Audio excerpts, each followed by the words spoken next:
আল্লাহ সূরা যদি একবার পাঠ করে, কয়বার? একবার যদি পাঠ করে, কোরআনে কারিমের 3 ভাগের 1 ভাগ তেলাওয়াত করার সওয়াব আল্লাহ তাআলা ওই ব্যক্তিকে দান করেন। তাহলে যদি কেউ 3 বার পাঠ করে, তাহলে এখান থেকে বোঝা যায় যে আল্লাহ তাআলা তাকে পুরা কোরআন একবার তেলাওয়াতের সওয়াব দান করবেন। পুরা কোরআন কষ্ট করে তেলাওয়াত করলে সেটার যে মর্যাদা হবে সেটা অবশ্যই ভিন্নতর। কিন্তু 3 কুল সূরা ইখলাস এটাকে 3 বার পাঠ করলে আল্লাহ রাব্বুল আলামিন কোরআনে কারীমের পূর্ণাঙ্গ কোরআন তেলাওয়াতের সওয়াব পাবেন বলে অনেক উলামা ইকরাম মুহাদ্দিসিন ইকরাম বলেছেন এই হাদিসের আলোকে।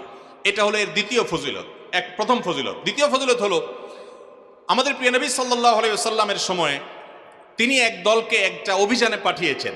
তাদের মধ্যে যিনি ইমাম সাহেব ছিলেন, ওই আল্লাহর বান্দা প্রত্যেক নামাজের মধ্যে যে কোনো সূরা পড়তেন, যে কোনো কেরাত পড়তেন, শেষে সূরা ইখলাসটা অবশ্যই পাঠ করে তারপর রুকুতে যাইতেন। এখন সাহাবীদের মধ্যে একটা প্রশ্ন দেখা দিল